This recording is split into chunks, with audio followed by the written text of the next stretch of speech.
Mesdames et messieurs, depuis que Elon Musk et Donald Trump ont pris le contrôle du pays, les gens commencent à faire prout sur Twitter et commencent à se tirer.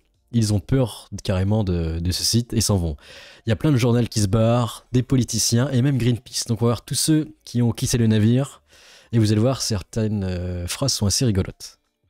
Par exemple, on va commencer par Greenpeace. Certains diffamateurs disent Greenpeace comme le pipi, goût ammoniaque. Eux, ils se barrent parce qu'en fait, ils ont été accablés par les notes de la communauté. Pour ceux qui savent pas, qui fréquentent pas X, c'est un debunk en fait. Par exemple, il y a un journal qui met une news un peu bancale, eh bien, les gens, ils peuvent mettre une note pour expliquer comme quoi c'est pas forcément vrai ou c'est faux. Et toi, tu peux voter en fait. Et Greenpeace, du coup, ils ont été accablés par ces notes parce qu'ils balançaient pas mal de conneries. Du coup, maintenant, ils se barrent de X. Alors, ils avaient pas mal d'abonnés, je crois, à la base. Allez, un petit 30K, 50K. Oh, ah non, 400 000, c'est pas mal.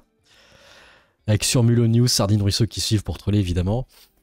Aujourd'hui, Greenpeace France fait le choix de quitter X. On vous explique pourquoi dans ce dernier thread. Nous avons créé ce compte en 2005 pour contribuer au débat sur l'environnement, le climat, la biodiversité et la paix. Dans le respect des faits scientifiques, de nos valeurs et non-violence et dans un cadre démocratique et constructif. Alors je suis pas sûr, mais pourquoi pas. Mais ça c'était avant. Et du coup le debunk arrive. Des lecteurs ont ajouté un contexte qu'ils jugent utile pour les utilisateurs.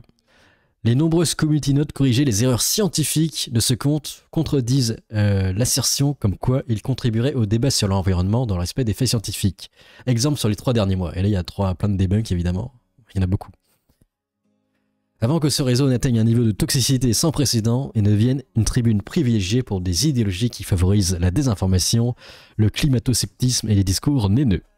C'est vrai qu'aucun réseau social n'est parfait, mais là, c'est trop. Face à un algorithme qui promue les propos les plus extrêmes, la course au clash et au cyberharcèlement, nous faisons le choix de rush quitter. Le monde est bien plus vaste que Twitter, sauf que malheureusement c'est le centre névralgique des news. Twitter, c'est là où il y a l'information la plus rapide et nulle part ailleurs en fait.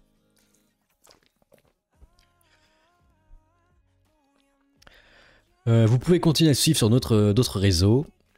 Nous restons plus que jamais déterminés et nous remercions nos plus de 400 000 followers. Du coup, ils sont un peu brisés pour le coup. Greenpeace brisé.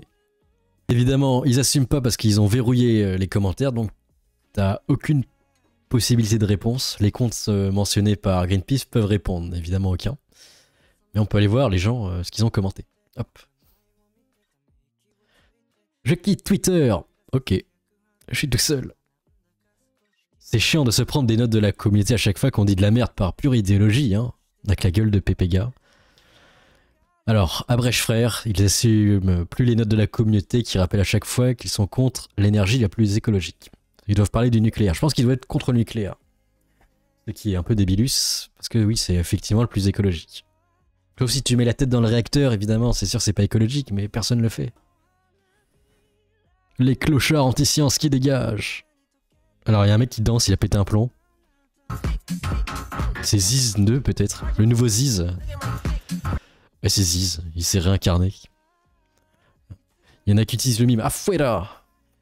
Mais c'est pas le seul qui part. Beaucoup sont partis, beaucoup sont tombés.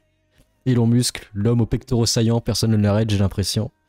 Mais c'est pas le seul qui quitte le navire. Benoît Hamon, l'homme aux 6% s'enfuit tel un couard.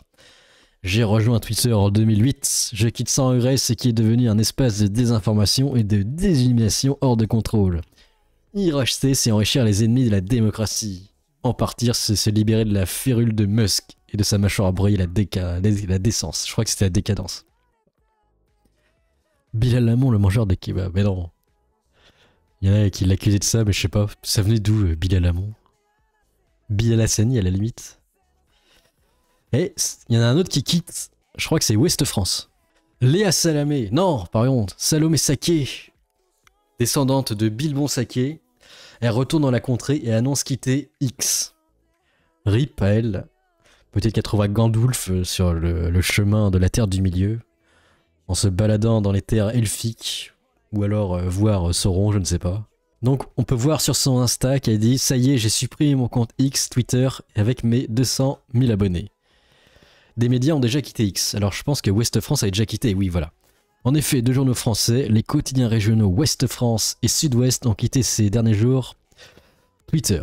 les deux médias se sont justifiés dans des communiqués de presse aux valeurs, en disant aux valeurs démocratiques, en fait, tout le pactage habituel. Par contre, j'espère qu'ils n'ont pas relayé des informations bizarres pendant la période 2020. Hein. Il y avait beaucoup de trucs contradictoires, j'espère qu'ils l'ont pas fait. Autrement, ça veut dire qu'ils s'autodétestent eux-mêmes et ils vont se désintégrer. Elle passe sur OF.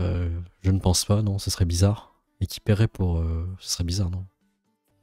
Par contre, à gauche, il y a quelqu'un qui dit les termes. Fabien Roussel, descendant du cadet Roussel, lui critique Biden à l'état pur en parlant des livraisons d'armes à l'Ukraine. C'est assez intéressant. Agriculteur en fera après. Mais écoutez la proposition que viennent de faire le Brésil et les Chinois d'un dialogue direct entre le président Zelensky et le président Poutine pour trouver une solution de cessez-le-feu et une négociation pour aboutir à un traité de paix. Écoutez les voix de la paix qui s'expriment aujourd'hui. Monsieur Biden a du sang sur les mains.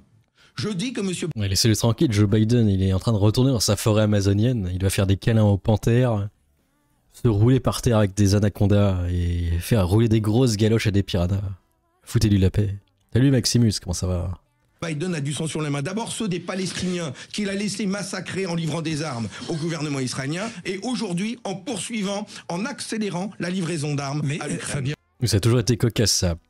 Biden qui soutient à fond Israël et tout d'un coup la vice-ministre, enfin la vice-présidente Kamala qui dit tout l'inverse pour se faire élire, c'est un peu osé quand même. J'ai jamais vu des trucs aussi lunaires. Genre tes vidéos sur l'armée. Bah j'en fais plus beaucoup c'est vrai parce que ça prend pas mal de temps mais je pense que je vais en tourner une en direct. On va parler de géopolitique. Vous m'avez forcé la main, je suis un peu obligé. Donc on va faire ça. Et pour finir, voici ce qui se passe à Paris. Alors je sais pas dans quelle ligne c'est, les experts de Paris vont nous le dire. Le métro, cœur battant de la ville, vous accueille avec un cri de perçant et de bouscade immédiate. Et ça c'est beau. Paris City, la cité des rêves. J'ai envie de voir ce qui se passe. Oh my god. Oh oh. Don't play. Non, sorry. Il n'y a plus de place là. Mais les gens veulent rentrer chez eux.